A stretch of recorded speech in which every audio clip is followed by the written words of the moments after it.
Welcome, everyone. This is Coffee with a Journalist. I'm Beck Bamberger. And what are we doing here? We're doing coffees / conversations just with founders that maybe are a little bit more explorative, a little bit more in depth, a little bit more not just like, well, what did your term sheet say or how is it being a founder, but more about just what's going on in the founder's mind.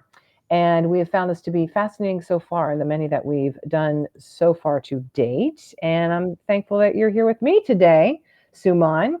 We're going to have a fun time, of course, as we're in the AI space, and I'm sure you got lots of opinions and things on that front, so we'll get into it. But for everybody who's listening or watching here, this is Suman Kanuganti. He is a co-founder and CEO at Personal AI. So Suman, thank you for being here.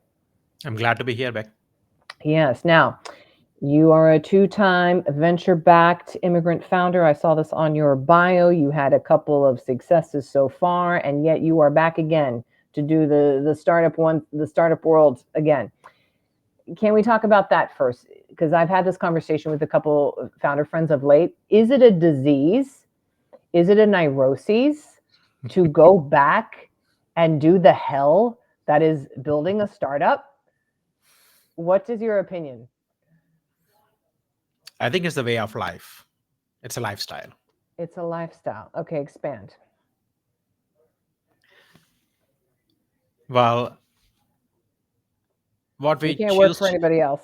yeah, That's usually sure. typical number one. Yeah. And we choose to do what you would like to do, right? And Yep. what Yep. impact that you would like to make, and kind of shape what the future should look like. So there is a lot of problem solving disease, like you kind of mentioned, that comes with it. Mm-hmm. And I guess founders are normally itchy to solve those problems, and that Mm-hmm. becomes quote unquote your lifestyle. Mm-hmm. So you think it's a scratch you can't not scratch because you want to solve things. You want a better Right, thing. Yeah. right, Okay. right. I think so too. Yeah. You can't get rid of it is a bit of Hmm. my interpretation. Yeah. / you can't really work for anybody else. Is what I've also, Yes. that's what we also talk about. So yeah. Okay. Okay. Let's talk about personal AI. Why did you want to make this and give us a little snippet of what it is in a quick 30 seconds? Personal AI, the core problem that we want to solve or we are solving is to answer the question of what would Beck do? What would Suman do? Right? What would Mm-hmm. Amy do? We want to unlock the decision making and the intelligence and the thought process of an individual person based on their historical experiences and the knowledge that have accumulated. Right? So today, personal AI Yeah. is currently serving the needs of AI workforce, where you can technically have a persona that is trained like a human would at your company and serves more like an employee of your company. Either it be a corporate strategist or an accountant or a finance person, or you can think about augmenting an existing employee expert as well. Okay. And you are in the Buzzy AI space. You started this in 2020, right? Yep, Right 2020, in the that's middle of correct. COVID. And so Yep. now we're in a very different world 5 years Mhm. later in the buzziness of AI. So, how has that changed in terms of you Uh, running a company, fundraising, and whatnot? it indeed was a wild, wild west, right? Mm-hmm. I think being inside a transformation, this is my first time experience like going through it. During the .com, for example, I was more like an outsider or a recipient of the change, and then trying to keep up with as a user of the internet Mm-hmm. as well as a user of the mobile first. I was Mm-hmm. part of the cloud movement or cloud transformation, but I do tend to think AI is much bigger sort of transformation that we will all see since our internet times. So it's quite fascinating, I will tell you that. First 2 years of the company, we were heavily focused on trying to put together a infrastructure slash models and techniques to fulfill the desire and the promise of a personal AI, right? Mm-hmm. In 23 and 24, a lot of chaos has begun, and there Yes. was good chaos and there was bad chaos, and then it became tougher to figure out what is real and what is truth and what is not, Good chaos. I like this. right? Okay. Yeah. Yeah.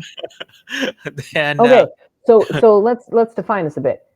What do you classify as good chaos versus bad? Because there's a little part of me that would think for you, Suman, you're like, I was already doing this 5 years ago before you guys, and now it's very noisy, and now it's all everything is AI. It's like having a website. Of course, you have AI. So, how would you define good chaos versus bad chaos? I mean, a good chaos is something that moves the market in a positive direction of where you want to go, Mm-hmm. right?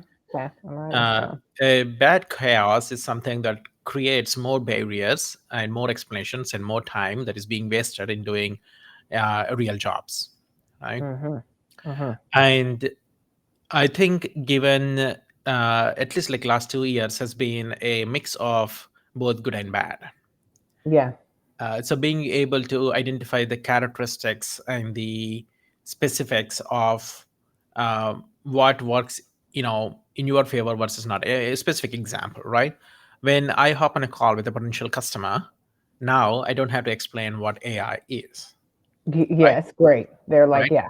Yeah, Mm-hmm. so that's good chaos because they are already proactively learning what AI is and Yeah. trying to figure out if personal AI is the right fit for me or not, right? Mm-hmm. So that's a good, Mm-hmm. good place to start. The bad chaos is, okay, hang on, there are this like 10 other companies that sound very much like you. um, Mm-hmm. right? So there may be some valid ones and there may be some invalid ones, right? But they all Mm-hmm. contribute to the same narrative, if you will, that Mm-hmm. kind of penetrates in the internet world, uh, creates some Wouldn't confusion. wouldn't you also say it stifles decision making then? Because it is too overwhelming. So therefore, I just don't make a decision. I don't decide to move forward with this vendor or that vendor or this solution or whatever because it's too much. I can't. Yeah. Or it could be the other way around as well, because you are True. forced into making a decision and sometimes you make bad decisions, More bad chaos. right? Yeah. And I see that as well. I see with our customers, they make some decisions and they invest money in the hopes of doing something, and they come back, and vice versa.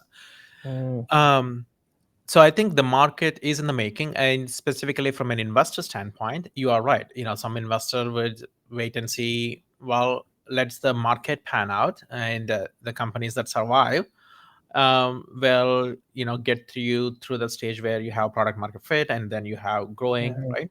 So there mhm, is a lot more supply of the startups, right? yes. When you have Yes. great Too supply of much. startups, yeah, then you also are competing with the same like money. And one other key theme that I see is a lot of builders, back from the dot-com era, are coming back to build, right? um, And what's your take on that? Good? I think Annoying? it's Bad? good, and Okay. sometimes it's annoying. Yeah. It's Yeah. good because you have like really smart people and smart minds Yeah. Yeah. coming But and trying to tackle the challenge and take up on things. It's but annoying. also, don't you feel a little bit like it's the gold rush, and it's just like, oh my god, like, do you have to have your pan out here too, running around in the dirt? That's right. That's right. Hmm. And have you seen it? Have you seen the builders who came back and tried to build not necessarily fit in this era of AI, right? It requires a bit of newer thinking, and Hmm. so it may not always work. It's still 50-50. But I guess for somebody like an investor who is looking at the macro market and gonna wait, well, I don't know what AI is gonna go or where AI is gonna go. I will just invest in this past builder that has done Yeah. this particular company, Yeah. right? In other words, I'm going to go back to my patterns that I Right. recognize. Right. Yeah, we've all heard that. Yeah. Okay, so how has this crafted your thinking of the fundraising process? Even though we said we're going to not talk about all that necessarily, but you've raised more than 8 million. You've been around 5 years. If you don't have to raise, you don't want to, of course. Has it influenced your thinking on fundraising now in the 2025 time, given the Yeah. bad chaos and the good chaos, as you're saying? It absolutely did, right? Hmm. And by the way, for the facts, yeah, we did raise like 12 million so far. Oh, excuse me, Um, 12 million. I have 8 million on my sheet. Okay. no, that's fine. I think that's Note kind to of what is myself. on the crunch base. That's the price Yes, drop from the I last time as know. well. Hmm. Uh, so you did mention that there is some sort of a like gold rush, right? In the hopes that the market will shape and the market will be where some of the founders would want to be, and you raise like exponential amounts of money 100, 200, sometimes like $1 billion valuations, Mhm, without any mhm, product or without any mhm, market defined as well, because you want to do it. That's in itself is, believable for some, which is great. mhm. However, like our strategy has been more centered around customers, right? Are we solving real problems that are deployed out there with the customer? Yeah, yeah. And do we have a mechanism to scale with that customer and grow with that customer, right? Um, so our approach has been more traditional in the sense that a Series A company, either it be AI or non-AI, should show the traction, the GTM, the logos, the success stories, Mm. um, instead of um, pure belief. Like you have to invest in the belief, but you got to still have some common sense between the belief and the reality that exists out there. Which now we're talking to like the airy fairy type of stuff. We believe in it or you don't, or what's actual tangible and so forth. Okay, I want to go a little bit of a different path, Simon, which maybe ties to that belief or whatever it is. Um, Especially at your point, this is not your first rodeo. How do Mhm. you now think of success? Oh, success. Oh dear. Oh, did you say, oh dear? Yeah. uh, I love that. I mean, I do think the idea of the success is kind of overrated to a larger degree. I think, from my perspective, the idea of the success is: are you able to make meaningful difference to a large Mm, group of people out there? Right. That's kind of how mhm, I define it. Right. mhm. You definitely have to make money and then show the profits, and but otherwise, if you are, it wouldn't money wouldn't come unless until you're making the real difference. I think that's for sure. You may, bullshit your way out of, like, in the initial phases of it, right? Yeah, You yeah, get a $1 billion valuation, that's fine. yeah. But It's great. the Yeah, whole, like, capitalist society is about growing at a rate, that is meaningful for the stakeholders that are involved and the employees that are involved, right? Less about the valuations where you can put out a, TechCrunch article with $1 billion valuation, right? Well, Hmm. great, $1 billion valuation. What impact have you done thus far? Exactly, exactly.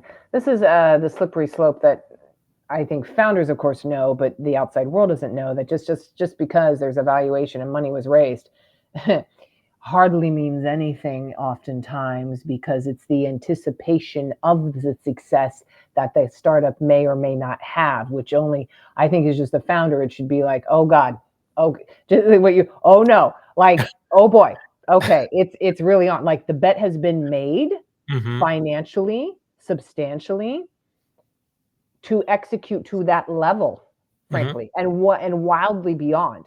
Hmm. It's in other words, it just raises the bar and the pressure to another level.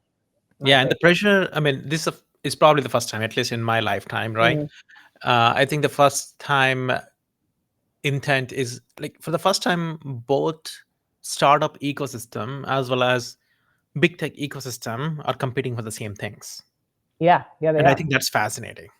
Yes. And how would you define the competing of the same thing? They both want to solve similar problem with the similar Mm-hmm. tag, with the Mm-hmm. similar target markets, right? Mm-hmm. Mm-hmm. Uh, so there is a sense of grabbing the land that is available Mm-hmm. amongst multiple markets, right?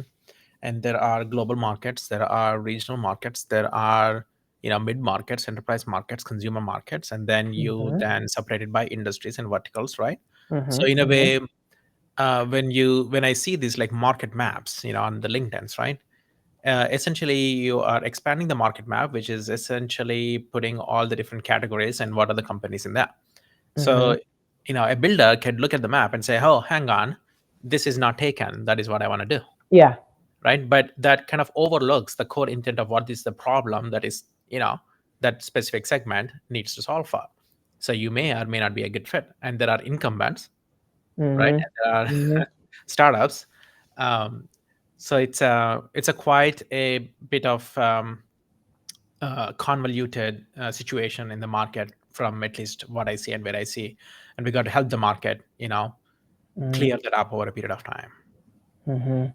Ooh, I frankly cannot wait for the shakeout of this whole AI bubble. I'm calling it a bubble because it is, it Hmm. is. Hmm. And like in 2 or 5 years, oh, I can't wait. It's like the froth is going, and I like to see the clearing. This is always fun in a cycle. My opinion, of course. We'll see what shakes out. As a VC, it's like, oh yeah, well, I hope mine shake out, of course, but therein lies the story and the thickening of the plot here Hmm. on this AI time. Hmm. Okay, speaking of stories, Suman, because of course we're in the comms world here. What's the headline you can't wait to read? Maybe it's about your company, but maybe it's some other headline. Like, what is a headline you would just be like, yes, cannot wait to see it? You said I could ask anything, by the way. We talked about this earlier before we recorded. I was like, is there anything I can ask you? You're like, no, I want to take full. I was like, okay. Um, Give me a second. Okay, okay. Let's think about it.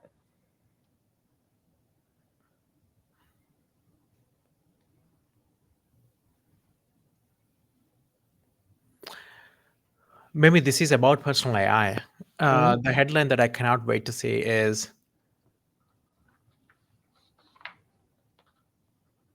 a personal AI that actually belongs to every single person on the planet, something of their own. Mm. Okay. Ooh, okay. You mean so is the long range vision of this that everyone would have their own? I mean, that's why we are personal AI, right? That's kind of how the Yeah. company started off. There is a method to get there, in terms of go-to-market strategy. Mm-hmm. But what we set out to do is to exactly fulfill that desire. And there is a lot more depth to that statement because it's less about purely from a technology standpoint of having a personal AI for every individual, but it's also more about the agency, the protection, the individuality. Um, because there has been 2 decades of grabbing, quote unquote, your thoughts, your mind, that Mm-hmm. does create a lot of value in a like a central system, if you will. Mm-hmm. um, if we indeed are able to protect that level of agency where you now have finally an asset that belongs to you that would then communicate with the bigger collective agencies, I think that has greater economic value overall. Mm-hmm. Okay, so let's walk through it as we kind of wrap up for this. So walk us through. I have my own, for example, and I want my own personal AI to run a meeting, let's say, or make decisions for me. Give me a case use here. I mean, let's take a A use consumer case. use case because Yeah, it's okay, probably let's do much that. more easier to All imagine, right. right? Okay. Let's say you have Beck AI. Beck AI has Mm-hmm. specific preferences and history, and let's just talk Buying about habits. vacations, Yeah, yeah. vibes, right? Previous choices, and you have made choices before in mm, different kinds of systems, like call it Mm-hmm. Airbnb or Travelocity or Mm-hmm. Mm-hmm. Google suggested you something, and you Mm-hmm. made all these decisions, and all these decisions are now like compartmentalized in individual platforms, right? Mm-hmm. Now Beck AI would know all those decisions because it's about you, right? It's keeping the collection of who you are from your perspective. So when you are now talking to Airbnb, there is a negotiation not between Airbnb AI and the human back, but Airbnb AI and AI version of back, like your own agent, your own personal AI. I think that is a Mm. different world and different transaction, different exchange. Now, all of a sudden, Beck AI is bidding for the deals across multiple service providers, not the other way around, which is what we are Mm-hmm. used to. Mm-hmm. So that's like a 180 Mm. degree shift on how these Mm-hmm. transactions and the value creation would happen. Mm. Mm. Mm. Fascinating to think like all the decisions I've made as an individual is like compiled into one entity, so therefore it can operate and do its own thing, which really is, yeah, where we're headed, don't you think? Hmm. And that's what I mean. That's the reason why that's my dream headline. Okay, good answer. Good answer. Suman, is there anything you want us to tout, promote, celebrate for you? We're PR. We what do we got? I mean, I think um, over the years, companies, enterprises, we always like strive for the bottom lines, and there has been greater amounts of demand lately for Hmm. us to serve. Hmm. And for the first time, we are also technologically getting to a point where the idea of the AI workforce is real. So Hmm. 5 years from now, most every enterprise company or any small business or even solopreneur would be looking at the percentage of their human workforce compared to AI workforce to actually fulfill all the demand that they are able to create and fulfill. So I think the ones who are looking farther ahead and taking a step into it by creating their own IP, their own AI workforce, are going to be the winners in the AI space. We will see. Can't wait to talk to you in 2 years, 5 years, 10 years, maybe. We'll see how long the story needs to shake out, but I like it. And Suman, I like is my takeaway point from you the good chaos versus the bad chaos. I'm going to think about Hmm. that a lot. Hmm. Suman, thanks for doing this today. This was so fun and juicy. Mm. Yeah, likewise. Thanks a lot for pushing it. Yes, for everybody, Suman Kanuganti, he's co-founder and CEO of Personal AI. We will see who will be winning the AI race. Let's go, Suman. I love it. Sounds good. Nice talking to you.